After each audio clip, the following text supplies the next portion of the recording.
In this video, I want to discuss my thoughts on UFC 330 that occurred yesterday as a whole, and most importantly, what to do next after the main event and what the main event meant for the MMA world. In both referring to Ian Gary and Islam Makhachev. First and foremost, the card in its entirety. I'm going to begin with the main event, but I also just want to firstly talk about the card. The card wasn't bad. It wasn't like a top view, most memorable card, and I think the issue of the card not having a lot of big names had something to do with that. There were a lot of stellar finishes, a lot of dramatic moments, but the lack of big names really did do a number on the card. Mackenzie Dern in the co-main, not terrible, not great. Not going to make the card a wow, must remember type of ordeal. I'm a budding jiu-jitsu nut myself, but I am also aware that a lot of ground game exchanges in a fight, more often than not, make the fight way less memorable because, especially when there are two grapplers that are pretty much around an even level, you're not going to get a lot of submission attempts. Now, there were some in the Mackenzie Dern fight, just not some that are of the quality where you're like, wow, that was gnarly or anything like that. So in the end, not a terrible card, not by any means. It's more of a mid tier.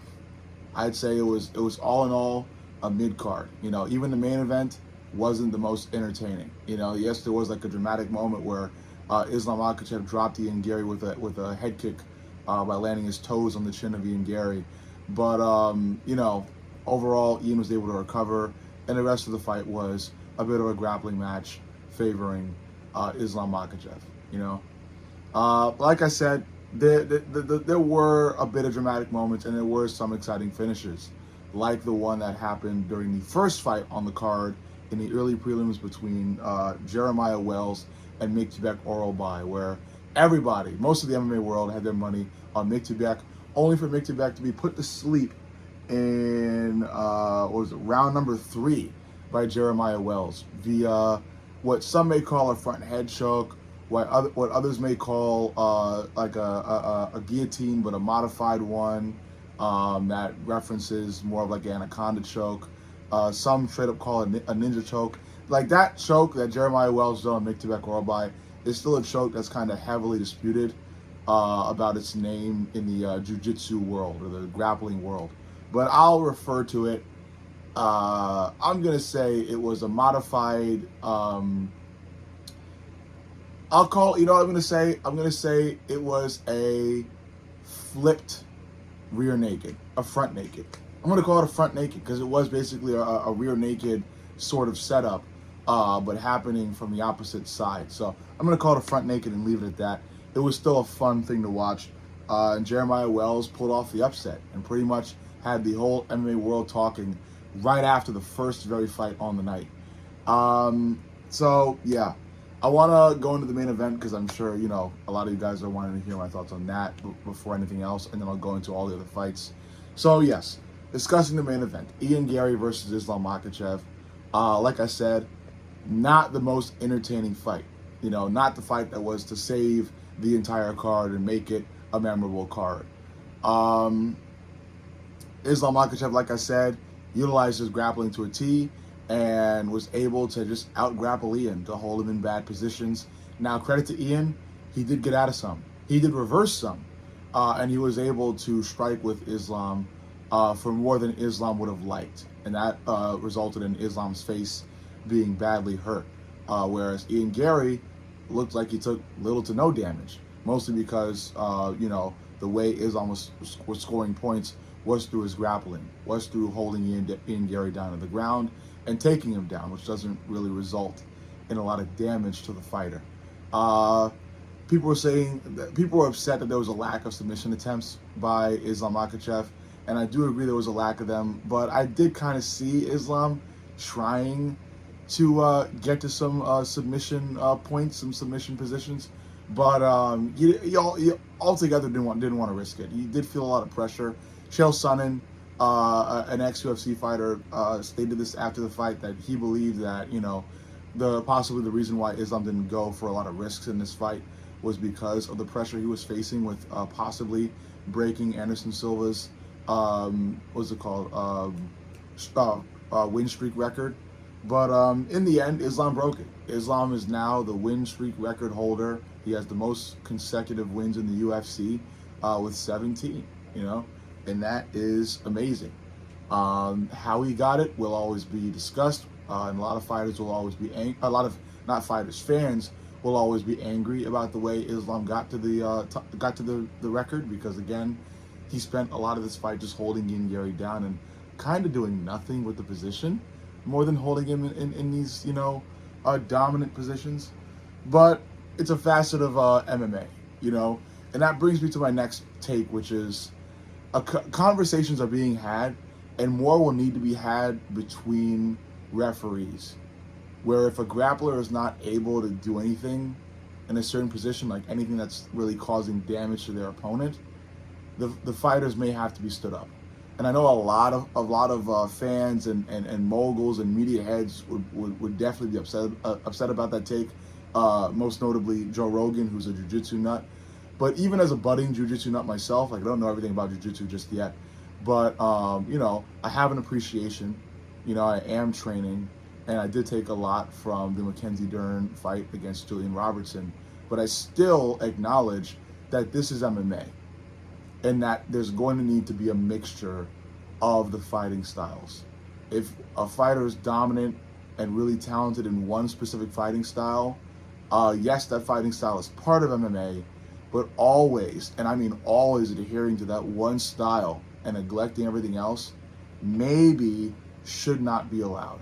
And there may need to be a point where the referee steps in and brings the fight back to the feet. Just a thought. Not sure where it will go. But in the end, Islam won. Ian Gary lost. Ian Gary's also part to blame here, because while Islam, yes, was to some extent blanketing on top of Ian Gary for the brunt of this fight, Ian Gary, didn't look as dynamic as he usually looks in fights. There were moments, and that's what allowed him to at least win one round. But in the end, he didn't seem to have a full championship drive in there. He didn't seem to have a hunger. It was more so like, hey, if I win, I win, and I'm buddy with this guy, and let's hug between rounds, and that was really it. If he was truly concerned about winning and obsessed about winning, I believe he would have done better fighting on the outside, establishing range, utilizing his range, throwing more heavy shots, going for more risks, because that's what Conor would have done. If Ian Gary emulates and loves Conor and worships Conor McGregor so much, he should do a better job at fully emulating him. He should talk the walk. He should talk the talk better. He should walk the walk better.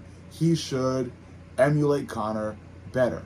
The only thing he has similar to Conor is the heritage, is the cultural background. I see nothing else. He fights different. His game plans are more often than not different. He speaks different. His aura, his moxie, whatever you want to call it, like his personality is different. And he didn't really do a good job at making this a Khabib versus Conor-esque fight. If he really wanted to do that, he could have reached out to Conor's team. He could have done more to continue that story, to force Khabib into discussing things about Conor and his team in Ireland and things like that. Ian could have did more. He could have did more. I believe that wasn't the best version of him in there. And Ian is right now swearing up and down that he had the best camp, that he was fully prepared, and he just still wasn't the better man that night. I believe Ian Gary didn't do enough to really bring an amazing 100% fight kit to this game, to this match. And he paid for it. He paid for it. He paid for it by getting out-grappled and pretty much blanketed on the same way JDM did. Islam has won 2 fights in a row the same dang way, in my opinion. Well, this fight is a little different because Islam was able to get the head kick in, and Ian Gary was a little bit more successful than JDM in defending the takedown and trying to stay up on the feet as long as possible. But in the end, I think Islam still pretty much utilized most of the same game plan, which is to get your opponent down, hold him there as long as you can, maybe go for submissions, but in the end, you'll likely win just based off of ground control time and takedowns. And in the end, that's how Islam won, 4 rounds to 1. So, congrats, Islam. I have him at number 3 all time now. I know I was saying I was going to put him at number 2, but I still feel like GSP has done enough to be considered as having a better record and better career this far. And I think once Islam gets past Michael Morales or Carlos Prates, he'll be considered a number 2 or even number 1, depending upon how he's able to get through Michael Morales or Carlos Prates. I understand it's hard to put Islam above John Jones, given that John Jones is fully undefeated. Whereas Islam Makhachev has taken a loss before. But there will have to come some point where we will need to overlook John Jones's undefeated record if Islam is to keep winning and collecting title defense after title defense. There is going to come a point where we will have to inevitably put Islam over John. I'm willing to do it somewhat sooner rather than later, after Islam has another, at the very least likely, 2 more title defenses. Then I think Islam is the GOAT, regardless of how he wins them. If he decides to blanket on his next 2 opponents and still win those next 2 title defenses, he's got to be the GOAT. He's got to be the GOAT. He's dominated for way too long. I also promised I'd get into the rest of the card, so I'm going to briefly give my thoughts about the rest of the card. Hopefully this video doesn't run too long. But that was my overall take on Ian Gary and his fight with Islam that happened last night. And as far as what's next for him, he's still there. He just fought for the title. He's going to be in the upper echelon of welterweight for the foreseeable future. And I think he likely just needs one more win to get back to the title again, because he did not do awful in this fight. He did show a really high level of skill. So I think that won't be overlooked. But again, first fight on the night, Jeremiah Wells, Mick Tibek. I just discussed it. Jeremiah Wells with a sneaky submission. Angers most of the MMA world, because most of the MMA world's parlays fell through right then and there. Next up, Neil Magny, everybody's favorite gatekeeper, was able to beat Ramiz Brahimaj via TKO. It was the ground and pound sequence that did it. But yeah, Magny was almost screwed in this fight, and he was able to rally and get the finish. It's not easy to get past Neil Magny. He's very focused. He's very aggressive. It doesn't matter if you've taken him down. He will still search for the win. And that's what I love most about Neil Magny. And that's why I am now a fan. He's got championship spirit. Without even having a championship under his name, he's got that championship spirit. And that took him to the win today. And I appreciate that. Everybody's favorite gatekeeper, Neil Magny. Next up, last fight in the early prelims, Rafael Tobias versus Lucas Fernando. I got to credit the chin of Rafael Tobias. It needs to be studied. It's very strong. Lucas Fernando was teeing off on the guy pretty much the whole fight. And Fernando finally got the TKO in round 3. But it looks like he should have got it in like round 1. Because, the skill differential was huge in this fight. Fernando strikes so beautifully. He looks like a super high level striker. Fun to watch. I'm excited to see how far he can go.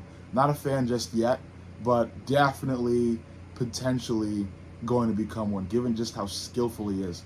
Could maybe even be a light heavyweight Yair Rodriguez, the way he's throwing those kicks, those wheel kicks, those question mark kicks. They're almost Yair Rodriguez-esque. But Yair Rodriguez gets a little higher off the ground when he throws these, but still, the technical skill of Lucas Fernando is beautiful. On to the main prelims. First fight on there is Vicente Luque versus Tresean Gore. As predicted, Tresean Gore won via unanimous decision.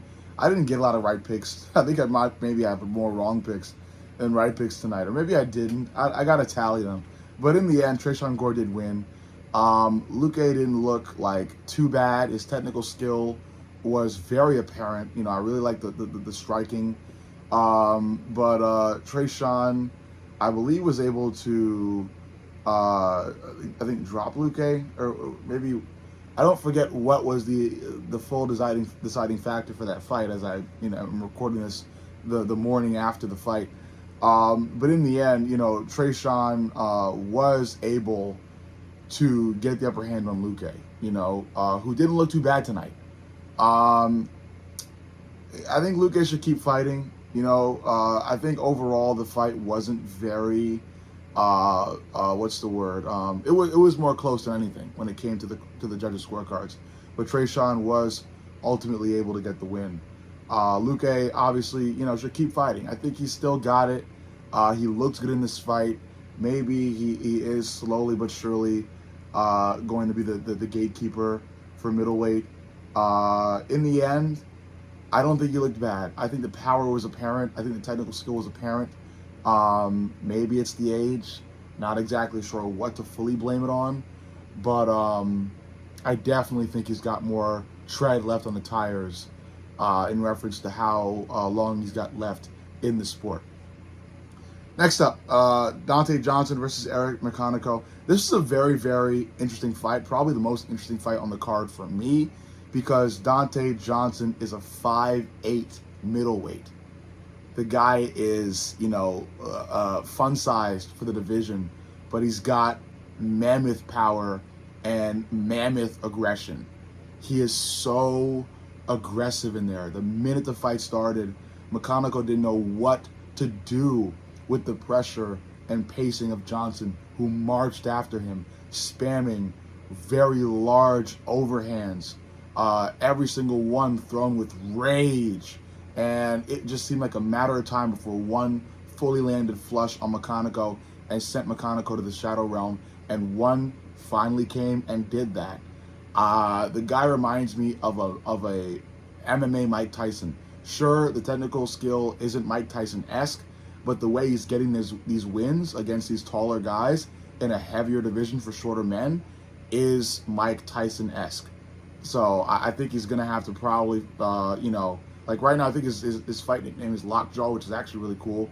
But his actual fight nickname should be like a Mini Mike Tyson or something like that, because the guy reminds me of an MMA Mike Tyson. And I am sorry for doubting him. I still don't fully believe he'll become a champion at 5'8" in the middleweight division. He did mention that he may be moving down, depending upon whether or not his body will allow him to, weight cut wise.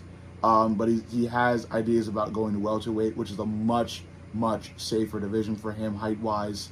That still has 6 foot plus demons, but it'll be 6 foot plus demons who have to weigh in at a much lighter weight. So the scales may be evened in that division more so than middleweight.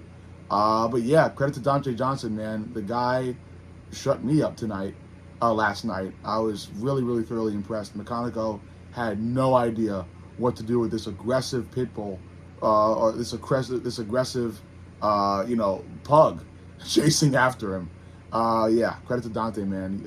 A win for the Short Kings, myself included. Next fight, Charles Johnson versus Eduardo Chaplin.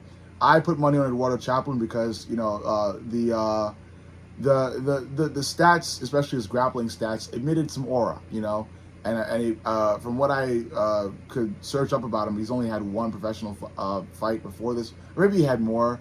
I think the UFC stats can be wonky sometimes. I think the UFC did eventually show that he had more professional fights under his belt, but in the end, this was his UFC debut, and he did not disappoint.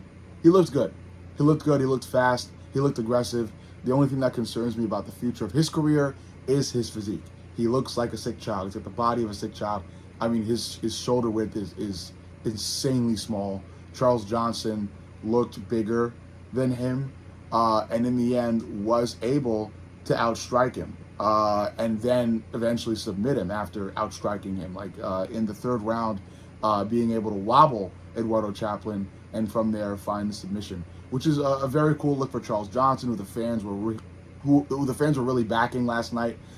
USA chants, loud as they could be, in favor of Charles Johnson last night, which I believe may have rallied Charles Johnson to the win. They may have boosted his spirit, his mental strength, and his aggressiveness and drive to find a way to win the fight. He looked a lot last night like he was trying to adopt some sort of drunken style, the way his head movement was. And in the end, it worked out for him. He kind of did confuse Eduardo Chaplin on the feet, and he found a way to win utilizing that drunkenish style. Eduardo should be back. I don't think he should be cut. He looked good. He didn't look terrible. Like I said, the only concerning thing is the weight, is the size of the physique. I'm unsure, what he can really do with that. Last fight on the prelims: Chidi Njokuani versus Yoel Alvarez. Not a bad fight.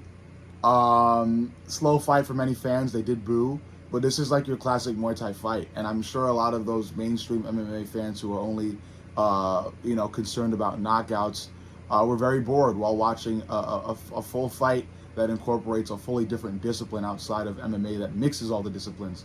Chidi Njokuani was allowed to fight at his pace by Yoel Alvarez, and that is Yoel's fault. He allowed Chidi to get into a flow, to get into one of his classic Muay Thai stances and Muay Thai styles and fight his Muay Thai fight against Yoel.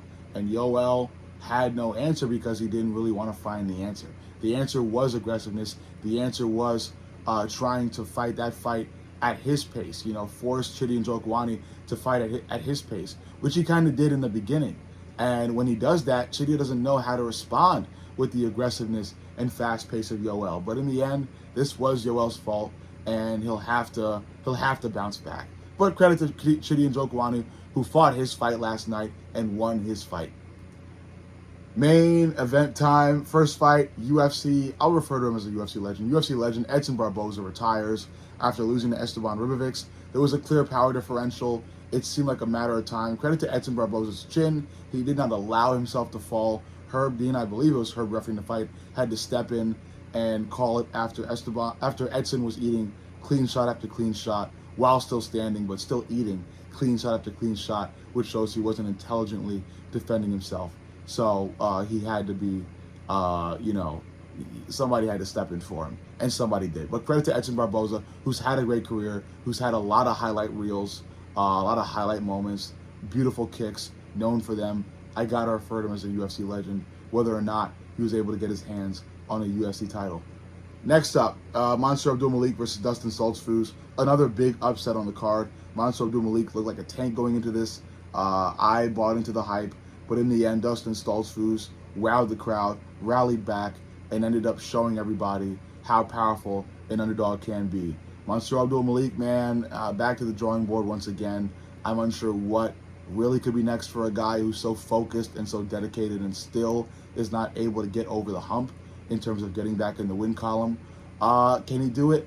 I'm sure he can. It's just a set of tough fights right now for him, and I'm unsure what the next answer will be. Maybe he's got to up the aggressiveness. He did seem a lot more, docile to start the fight rather than overly aggressive to run for that finish. And maybe that was his downfall, Not fully sure what's next for Mansour. For Dustin, obviously another fight and a pat on the back. Next fight, Jalen Turner, Kewe Fernandez.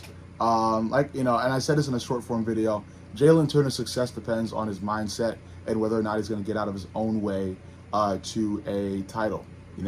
He has one of the highest levels of potential I've ever seen a fighter have yet in the UFC.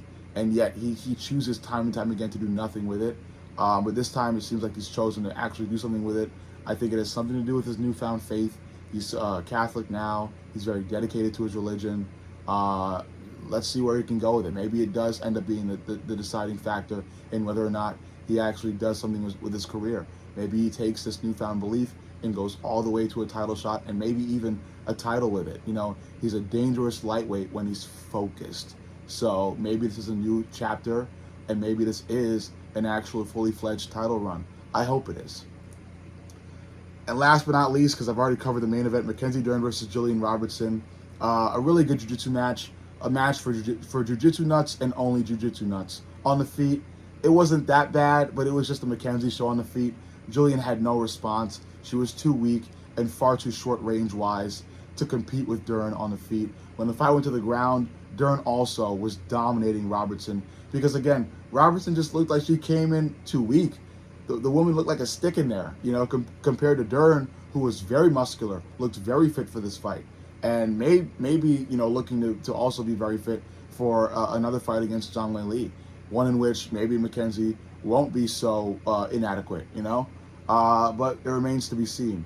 In the end, not a terrible fight, jiu-jitsu wise. I had some takeaways from it that are going to help me with my training in the future. But if you're a fan that doesn't really love ground game, I could get why this fight wasn't the most entertaining.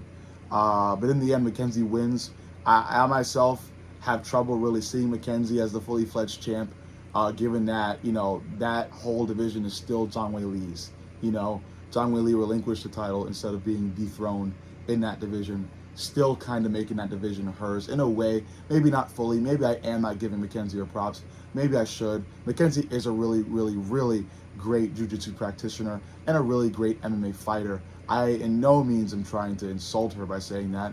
I just feel like Zhang Wei Li is still, you know, very, very close to the title. So close that that title could still be considered hers. And I think Mackenzie, you know, simply needs to just get that win over Zhang Wei Li to shut everybody up, myself included. In the end, not a great fight, not a bad fight. Let me know what you think about it.